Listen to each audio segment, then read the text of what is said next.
So UFC Shanghai, Johnny Walker versus Mingyang Zhang just took place, and Tony has died, will be going through the entire card, telling you every fight that needs to get made next, and just giving my reaction to the card.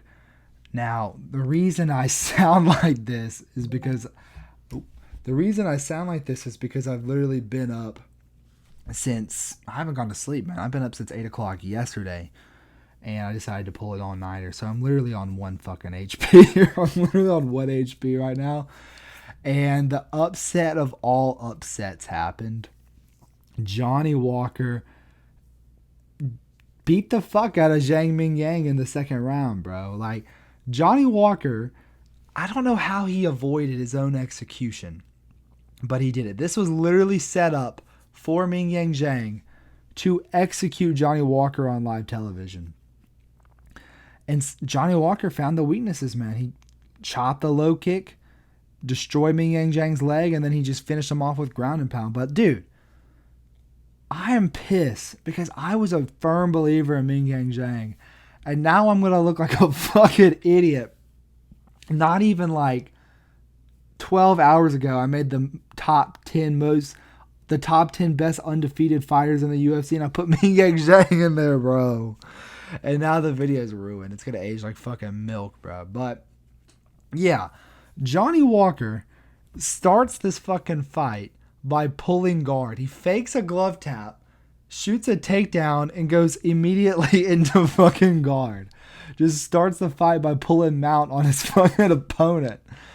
Mingyang Zhang had Johnny doing the fucking chicken leg at the end of the fucking first round. He was landing good elbows in the clinch, landing a couple of 1-2s on Johnny. But Johnny was landing good leg kicks the whole time. Second round, starts hammering him even harder. Wobbles Mingyang Zhang, lands another one and just completely buckles him.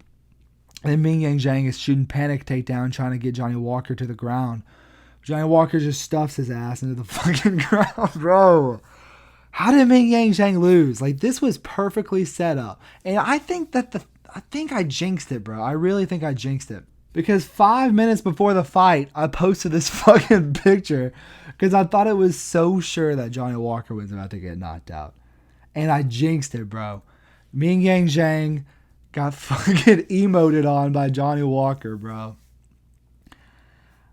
Dude, I just don't understand how Johnny Walker came away with the W in this one, man. Like, it was like, in China, he has all first round knockouts in his last, like, 15 fucking fights.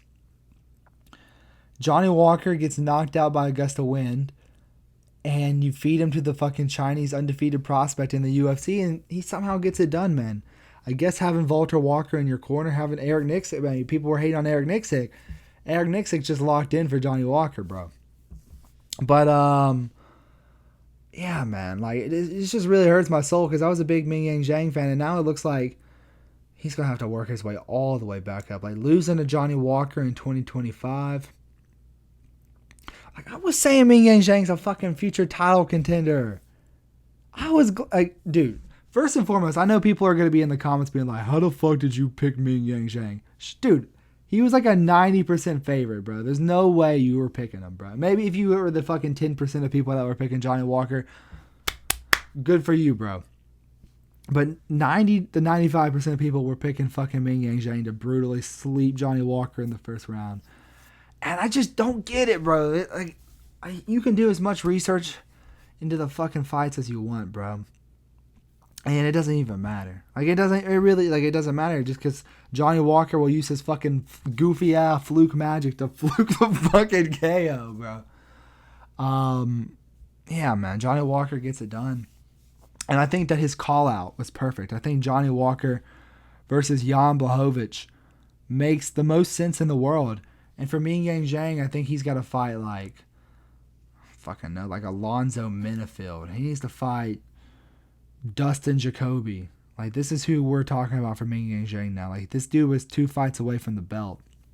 And now he's back in the fucking bum column, bro. It really upsets me, man. I love Mingyang Zhang. Come on, man. The CCP has fallen, minus 10,000 social credit for fucking Mingyang Zhang, bro. But Johnny Walker gets it done in the second round, ground and pound KO. So, yeah, let's move on to the next one, bro, which was Aljamain Sterling versus Brian Ortega. I refuse to believe that a bad weight cut is the only reason that Brian Ortega looked this horrific, bro. I think he's washed. I think Brian Ortega is done. He got outstruck by Aljamain Sterling on the feet. And Aljamain Sterling didn't, I saw some people saying Aljo looks washed. I don't think Aljo looked washed, man. I just think that he kept the fight in a realm that he's not really, he's not that good on the, Aljo has good striking but terrible defense on the feet. Aljo kept this fight on the feet, and he still beat Ortega, even though he looked bad on the feet. So I don't think it's really having to do with Sterling being washed. I just think it has more to do with Ortega being mega washed. But yeah, man, Ortega, I don't even know what, this guy was talking about moving up to lightweight. If you can't handle 135-pound Aljo at catchweight, I don't think you're going to handle anybody at lightweight. I think Benoit Saint-Denis would put Brian Ortega in a fucking pack and roll him up and smoke him like a joint, bro. I think, this dude got dropped by fucking Sterling with a leg kick. Sterling, who has literally no finishing ability whatsoever. Brian Ortega got dropped by him with a leg kick. It was a classic Aljamain Sterling boring-ass fight. He called out Volk at the end. I think that was the stupidest call-out you could have done. I think that Aljo should fight the loser of Lopez and Silva. And I think that for Ortega, I just don't even know, bro. I think you just need to cut him from the sport, to be frank. He can't stay at 45. This is the second time in a row he's missed weight. So for Ortega, you got to move him to 155. Doesn't deserve a ranked opponent after that performance. Give him fucking Grant Dawson or some shit, bro. I don't even know. Ortega still has name value, so give him to somebody that has name value that's coming up in the lightweight division that you want to be good in the future. But yeah, man, Ortega just stunk it up on the feet. Super inactive. It looked like he had something going for him at the end of the fifth, but then Aljo just neutralized it with the grappling. I just, what was Ortega's plan coming into this? What was he gonna fucking do? He wasn't gonna outstrike Aljo, obviously, because look what the fight happened in the fight. Wasn't gonna out-grapple him, so he just came into this fight hoping that he could maybe get a fucking submission, bro. What the fuck is his plan, bro? Yeah, I just think, I don't know what Ortega is gonna do, and for Aljo, you're not getting the title shot, especially after that stinker-ass performance, bro. So, back to the drawing board for you, but not the drawing board. You're moving up in the rankings. You're top five at featherweight now. We got a bunch of people in line for maybe a Volk wants to get an extra title defense in. Fuck it, give him Aljo. But I think he has enough contenders lined up already. In Laurent Murphy, in the winner of Lopez and Silva, in Evelev. These are all people that deserve the title shot more than Aljo right now. So I don't really think you can justify giving Aljo a title shot after this. But the performance was ass, bro. Let's just be frank. It was not entertaining, and I'm about to pass out. So let's get through the rest of this shit. let's put on a happy face right now. Yeah, we got the happy face going. We got the good mood going. I'm literally on one fucking HP, but let's do it. Sergey Pavlovich versus Waldo Cortez Acosta. What I learned from this fight was that Sergey Pavlovich is just a completely different fighter after he got slugged by Tom Aspinall. Tom Aspinall gave this man Sergey Pavlovich PTSD. He will not slug anymore. He will not hang in the pocket anymore. Sergey Pavlovich is now trying to be a technical maestro on the feet. He's afraid to get knocked out. And that is evident in his fighting style. And, he can win against most of the people at heavyweight with this style. And I'll say this. I think I overhated on Waldo Cortez Acosta a little bit because he didn't look half bad in this fight. He definitely looked like someone who belonged at the top of heavyweight. Sergey did masterclass him, but he ate all of Sergey's shots, which was crazy considering how powerful Sergey is. But Pavlovich, he did look a little flabby to me. I'm not trying to sound like a hater. He kind of looked like me in there, a little too much like me. He's got a little bit of flab on him. I think me and Pavlovich have a very similar physique right now. Maybe I'm a little bit more cut than him, right? But I think Sergey Pavlovich needs to hop off the Tony's diet plan and get back in the fucking weight room. Start doing some more shadow boxing on the beach, if you know what I mean. But yeah, he looked decent in this fight. So for Sergey Pavlovich, I think he should fight Cyril Gahn after Cyril Gahn gets flatlined by Aspinall. And for Waldo Cortez Acosta, I think that he should fight like Curtis Blades. Honestly, I think that he could beat Curtis Blades from what I've seen from him, bro. I think he has pretty decent leg kicks. He has all right striking. I don't know if this is like a digressed version of Pavlovich or if it's Waldo Cortez Acosta is just improving every fight, but he looked decent in this fight, man. So, yeah. The next fight on the card was Kevin Borjas versus Sumer Daji. This fight was fucking boring, bro. Like, this fight almost put me to sleep. I don't, like, all I'll have to say is, how bad is Ronaldo Rodriguez? Like, seriously. Like, this guy, Ronaldo Rodriguez, he got pretty clearly beat by Borjas, and that's the main reason I picked Borjas to win this fight, was because, all right, here's my logical thinking. All right, Borjas clearly defeated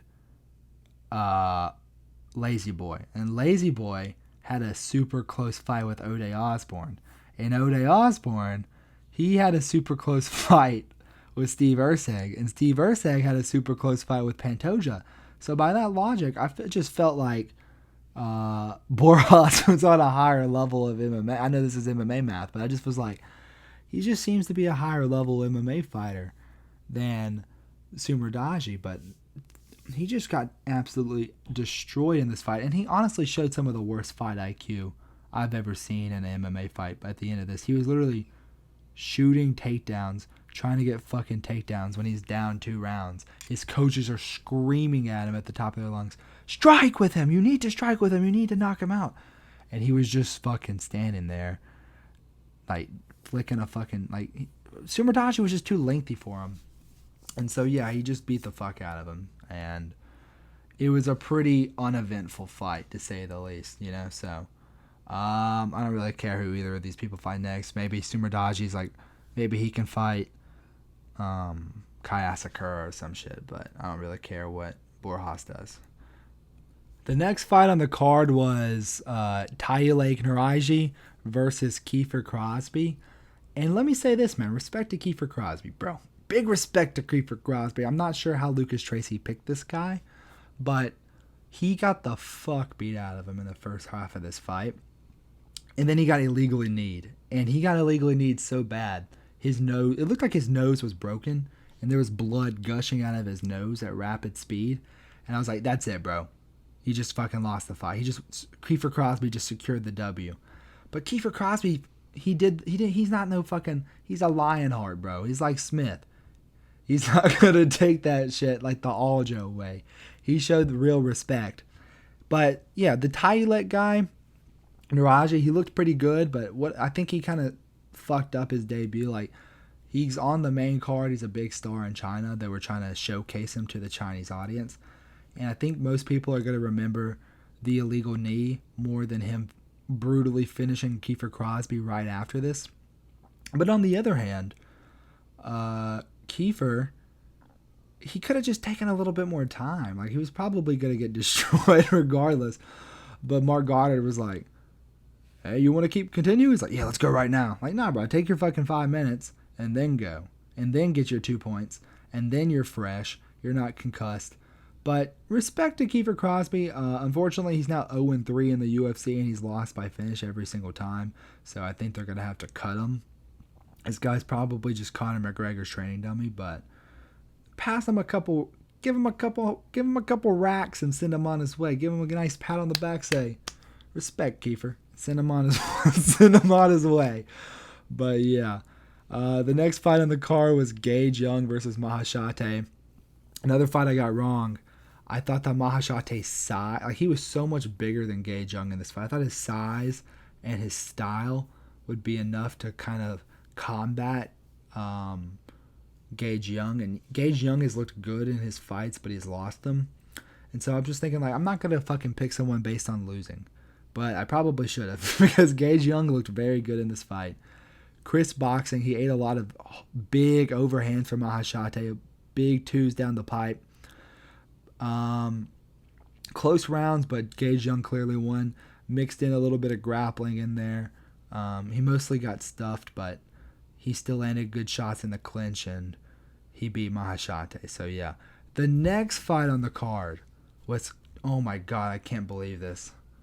This shit fucking hurt my soul. I don't know why this wasn't on the main card. Like, why was this just stuck in the middle of the fucking prelims for no reason? But I don't know if you can hear those police sirens, but it shows that I'm in the hood. But I don't, like, dude, Charles Johnson is the fucking Grim Reaper of prospects.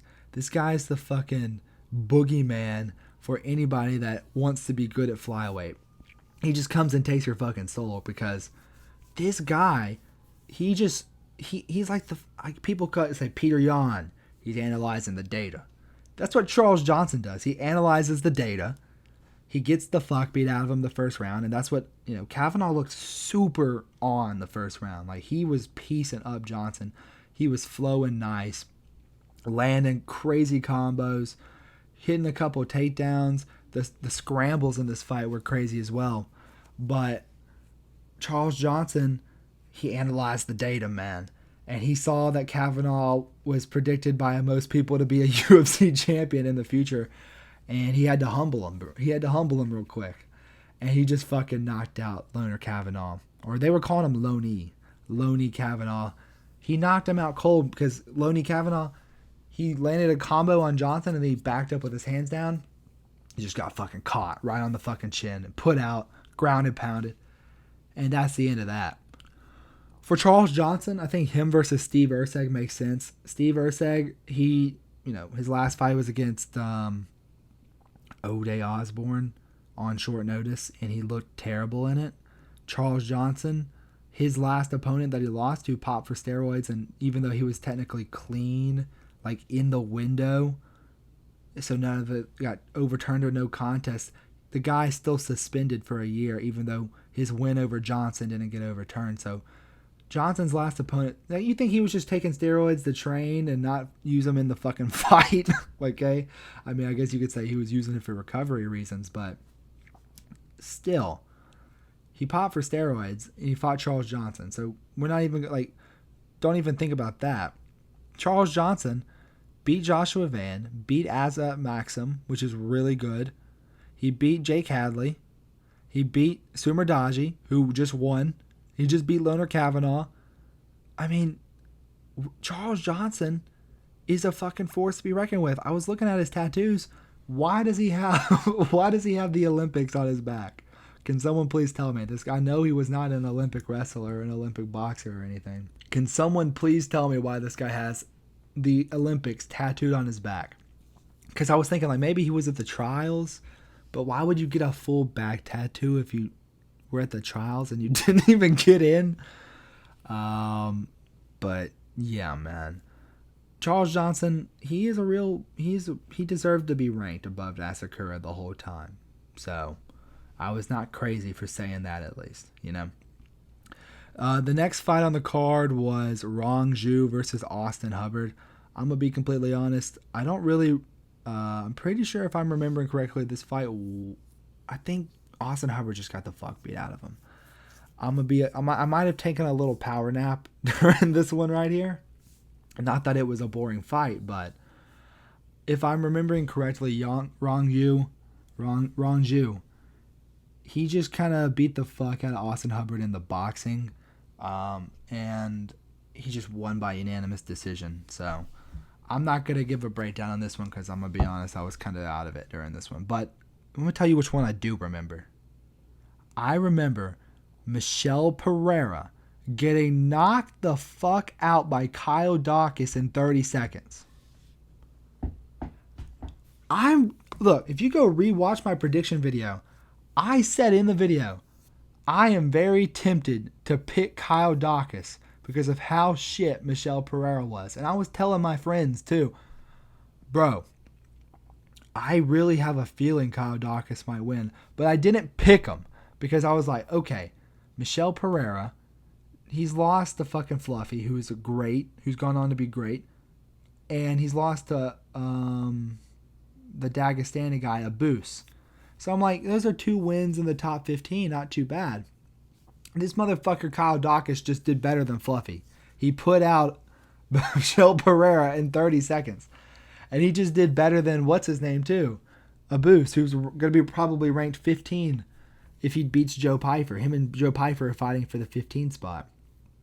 So it's like, what the fuck, bro? Like, Michel Pereira was literally, like, I picked Michel Pereira to beat Fluffy not even a year ago.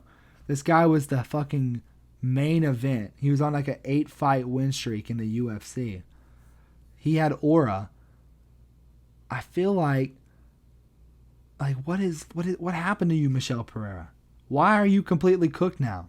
Why is your career just go, like, what have you done in your life? Did your girlfriend break, like, are you in the middle of a divorce?